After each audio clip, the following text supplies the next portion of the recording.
মার্কিন president Donald Trump তার নিজস্ব কার্যকলাপের বিনিময়ে সচরাচরই হাসির পাত্র হয়ে ওঠেন সামাজিক যোগাযোগ মাধ্যমে। এবারও তার ব্যতিক্রম ঘটেনি। তবে এবারে সেই হাস্যরসাত্মক কাণ্ড ঘটার পেছনে রয়েছে অন্য এক কারণ। কি সেই কারণ যা দেখে হাসল পুরো নেট দুনিয়া?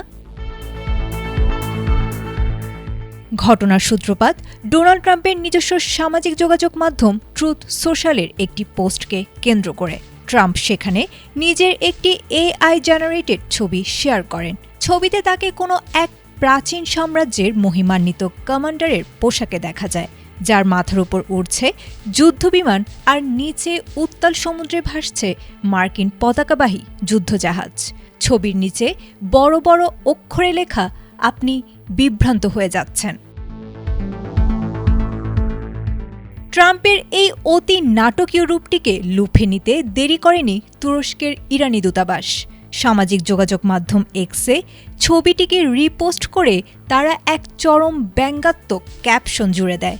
দূতাবাস লেখে, দয়া করে কেউ ট্রাম্পের ফোনটা কেড়ে নিন।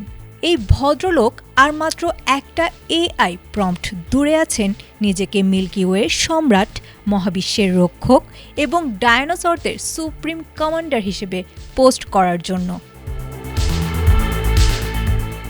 মুহূর্তের মধ্যেই ইরানি দূতাবাসের এই রসবোধ ছড়িয়ে পড়ে নেট দুনিয়ায়। নেটিজেনরা বলছেন, ট্রাম্পের নিজেকে সর্বময় ক্ষমতার অধিকারী ভাবার চিরচেনা স্বভাবের দুর্বল জায়গাতেই সূক্ষ্ম আঘাত করেছে ইরান। সাধারণত ভূরাজনীতির টানাপোড়েন যেখানে গম্ভীর বিবৃতির মাধ্যমে প্রকাশ পায়, সেখানে বর্তমান যুগে এসে দূতাবাসগুলো এখন মিম সংস্কৃতি এবং এআই ট্রেন্ড ব্যবহার করে প্রতিপক্ষকে ঘায়েল করছে। ট্রাম্পের ছবিকে কেন্দ্র করে ইরানি দূতাবাসের এই রসাত্মক ট্রোলটি যেন আধুনিক ডিজিটাল কূটনীতির এক দারুণ এবং স্মরণীয় নজির হয়ে রইল।